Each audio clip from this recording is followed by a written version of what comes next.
Welcome again to happiness after cancer.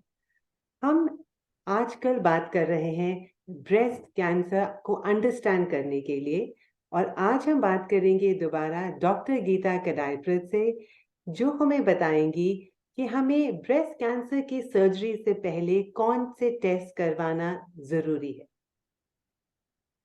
Thank you निधि। तो ये ना इस सवाल को भी हम लोग अलग अलग तरीके से देखते हैं। एक तो हम लोग कहते हैं जब भी हम लोग कोई भी पेशेंट देखते हैं ब्रेस्ट लम्प के साथ आता है, तो हम कहते हैं कि उसका ट्रिपल असेसमेंट होना चाहिए।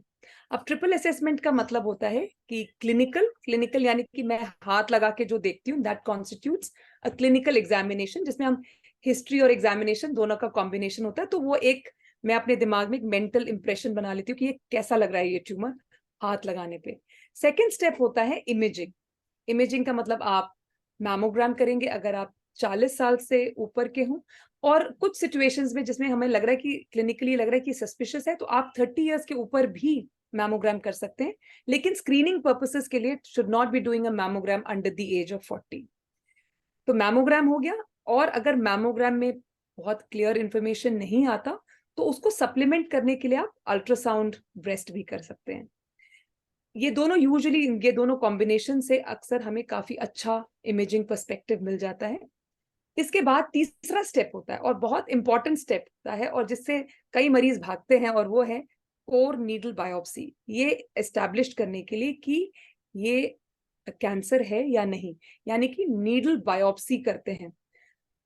अक्सर पेशेंट्स एफएनएसी करा के आ जाते हैं। एफएनएसी तो पतला नीडल का टेस्ट होता है, लेकिन अब इंटरनेशनली जो रेकमेंडेड चीज है वो ये है कि आपको अल्ट्रासाउंड में देखते हुए या फिर मैमोग्राम में देखते हुए कोर नीडल बायोप्सी करनी चाहिए। क्योंकि अब हमें हर ब्रेस्ट कैंसर का सिर्फ हमें डायग्नोसिस नहीं, हमें उसके कैरेक्टर की भी जानकारी चाहिए, जो कि एफएनएसी से नहीं मिल पाएगा। तो हम वो बायोप्सी करते हैं ताकि हमें ये पता चले कि ये कैंसर है भी तो उसका टाइप क्या है। जैसे मैंने एक पिछले एपिसोड में बताया था कि कैंसर की टाइप्स होती हैं, तो द टाइप भी हमें ट्रीटमेंट मोडालिटीज कौन सी किस सीक्वेंस में यूज करनी है उसकी भी जानकारी देती है। तो ये हो गया ट्रिपल असेसमेंट। और ट्रिपल असेसमेंट करने से 99.5% ऑफ टाइम्स हम एक सुदृढ़ डायग्नोसिस बना सकते हैं, जो कि हमारा स्टार्टिंग पॉइंट होता है। तो ब्रेस्ट कैंसर में बायोप्सी करना तो बहुत बहुत इंपॉर्टेंट है। ये जरूर है कि कुछ कैंसर है जिसमें हम बायोप्सी नहीं करते हैं और सीधे सर्जरी की तरफ जाते हैं, लेकिन ब्रेस्ट कैंसर में हर चीज ट्रीटमेंट की शुरुआत ही बायोप्सी के बाद होती है। और ये इसी सीक्वेंस में भी होना चाहिए, मतलब ये clinical examination followed by imaging followed by biopsy. तो ये हो गया डायग्नोस्टिक इन्वेस्टिगेशन। और एक बार ये एस्टैब्लिश हो गया है कि ये कैंसर है, तो हमारा नेक्स्ट स्टेप होता है जिसको हम कहते हैं स्टेजिंग इन्वेस्टिगेशंस। अब स्टेजिंग इन्वेस्टिगेशंस का मतलब होता है हमें ये समझना है कि बीमारी कहीं और तो नहीं गई है, यानी कि लंग, लिवर, बोन, इनमें तो नहीं गई है। तो जो अर्ली स्टेज डिजीज होता है, जैसे स्टेज 1 होता है, उसमें स्टेजिंग की जरूरत नहीं होती है। स्टेज 1 और स्टेज 2 में जरूरत नहीं होती है। लेकिन स्टेज 2B अपवर्ड्स, यानी कि अगर बगल में गिल्टी महसूस हो रही है या पॉजिटिव है एफएनएसी पे, मतलब लिम्फ नोड एफएनएसी पे, नॉट लंप की हम एफएनएसी नहीं करते, लंप की हमेशा बायोप्सी करते हैं। लेकिन अगर बगल की गिल्टी की एफएनएसी पॉजिटिव आती है, तो फिर हम कहते हैं कि भाई सीटी चेस्ट एब्डोमेन और बोन स्कैन होना चाहिए। या फिर आजकल जैसे एक ही टेस्ट में अगर सारी जानकारी चाहिए, तो नोड पॉजिटिव पेशेंट में हम लोग पेट सीटी करते हैं। तो ये सब हो जाता है, तो अब जाके ट्रीटमेंट की बारी शुरू होती है। और किस सीक्वेंस में मरीज को ट्रीट करना है, ये सारी इस जानकारी के बाद ही हम डिसाइड करते हैं। क्योंकि आजकल क्या होता है कि अगर आपका 2 सेंटीमीटर से ऊपर का ट्यूमर हो, और अगर वो ट्रिपल नेगेटिव हो, यानी कि ईआर हार्मोन सेंसिटिव नहीं है, और वो जो मैंने बताया था आपको एक प्रोटीन जो ट्यूमर सेल्स पे एक्सप्रेस होता है, अगर वो नेगेटिव है, तो फिर हम उस सिचुएशन में पहले कीमोथेरेपी करते हैं, फिर सर्जरी करते हैं।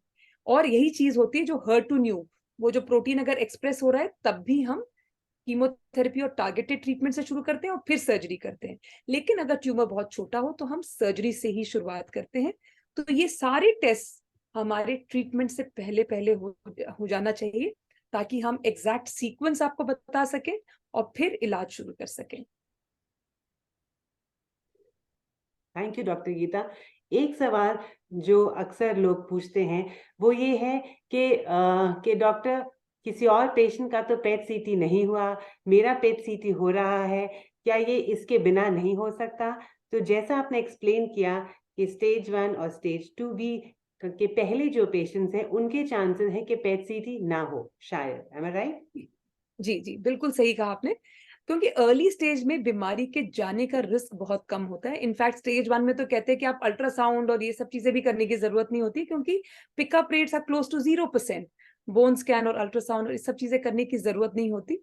लेकिन आजकल क्या होता है कि जैसे आपने कहा, गूगल हो या फिर रिश्तेदार हो या फिर वो डॉक्टर जो ऑन्कोलॉजी से संबंध नहीं रखता लेकिन उन्होंने भी पेट सीटी का सुना हो, तो वो अक्सर कह देते कि भाई पेट सीटी तो पक्का करो। तो मैं कई मरीज ऐसे देखती हूँ जो जिनकी बायोप्सी भी नहीं हो रखी होती लेकिन पेट सीटी की रिपोर्ट जरूर हाथ में होती है। तो ये ये एक रियलिटी है हमारे टाइम्स की। लेकिन it is an overkill in early stage disease.